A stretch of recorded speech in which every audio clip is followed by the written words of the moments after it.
Olá, estamos mais uma vez aqui para falar sobre codependência química, trazendo para você mais um vídeo e vamos começar recapitulando o que nós conversamos na terça-feira passada. Nós falamos sobre controle compulsivo, ciúmes doentio e negação. Então nós falamos das pessoas que tentam controlar o outro de todas as formas, de todos os jeitos, querendo controlar com quem, aonde ele vai, com quem ele fica, e isso nós sabemos que é uma coisa impossível. Ninguém consegue controlar nenhuma pessoa todo o tempo, ninguém sabe aonde alguém está todo o tempo, isso é impossível. É um engano terrível a pessoa quando começa a fazer isso. Muitos também familiares de dependentes químicos começam a ter um ciúmes doentio, achar que o companheiro, a companheira está saindo e que ele está se encontrando com outra pessoa. E na verdade não existe nada disso. Na verdade ele está saindo para consumir a droga ou o álcool. E o outro pensa que há uma traição.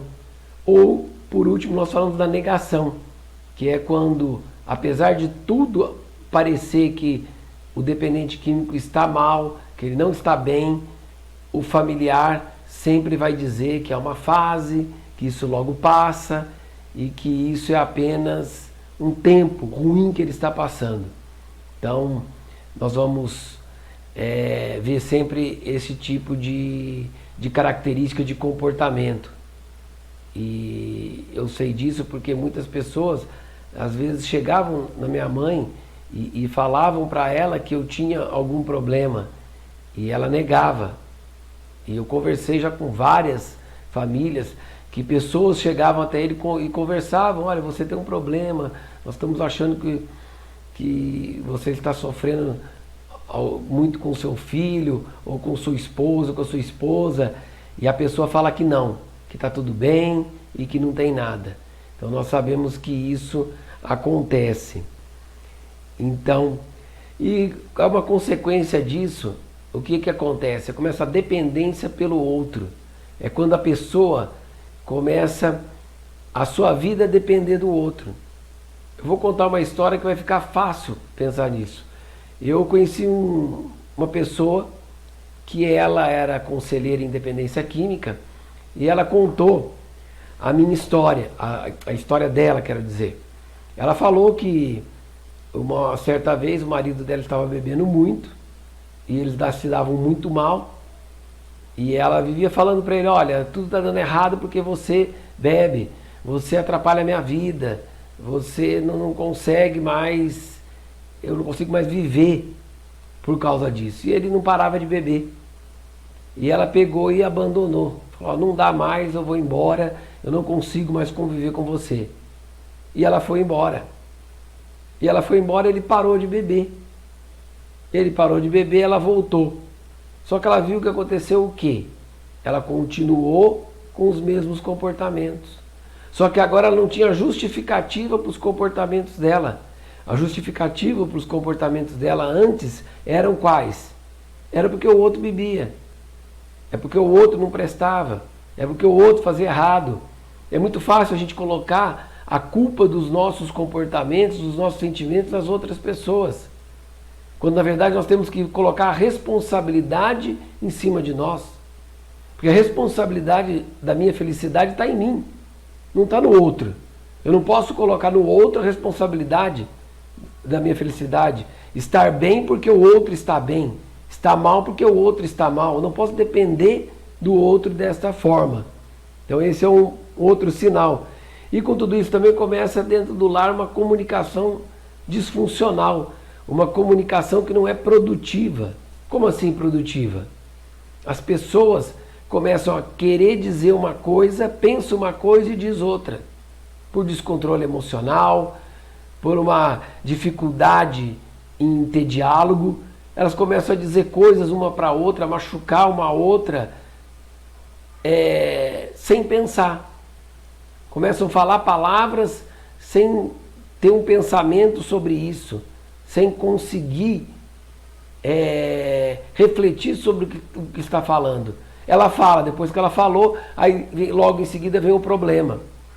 E aí é complicado, aí começa as pessoas a não conversarem mais, porque começa a se machucar uma pessoa na outra. Isso começa muito a acontecer isso dentro das famílias de codependentes, famílias de dependentes químicos, começa muito a acontecer isso.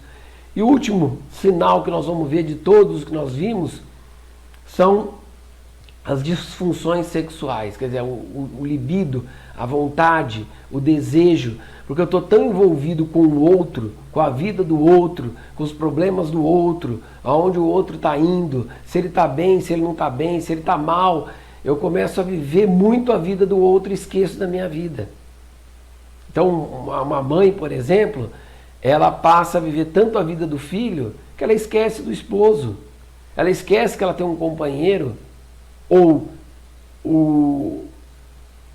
a companheira esquece que tem um esposo, o esposo esquece que tem uma companheira ou vice-versa. Isso acontece. Ou dentro de um casal, que um está usando uma droga ou o álcool e o outro é um dependente e o outro é um codependente. E aí vai conseguir, ele vai ter dificuldade também em relação ao libido sexual. Ele perde o desejo sexual dele, porque ele não está em contato com as suas próprias necessidades. Ele não tem as suas necessidades. A necessidade é do outro, a vontade é do outro, não é a minha vontade, não é o meu desejo. Então isso começa a acontecer muito. Então nós terminamos de falar sobre os sinais e nós vamos falar aí na próxima terça-feira quais são, vamos dizer assim, as áreas da vida e como vai ser afetada a pessoa que tem a codependência. O que acontece com a pessoa que tem a codependência? Nós vamos começar a ver isso. Então, você que começou a ver esse vídeo hoje, deixa o seu like aí, se inscreve no canal, deixa uma pergunta, deixa algum assunto ou tema que você gostaria que fosse abordado nessa série de vídeos sobre codependência química. Eu sou Maurício Faria, psicólogo, coaching, conselheiro e consultor em dependência química.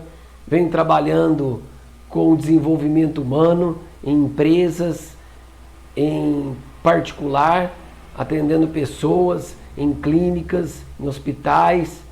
Venho procurando junto com você, ajudar você a enfrentar as suas batalhas e a vencer os seus desafios. Nós precisamos constantemente a vencer as nossas batalhas, superar os nossos limites, a cada dia nos reinventar. E é isso que nós estamos fazendo aqui, nos conhecendo melhor para tomar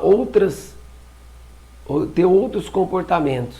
E é isso que eu quero estar junto com você. Então quero agradecer a sua atenção e aguardar você até o próximo vídeo. Até lá, um grande abraço para você.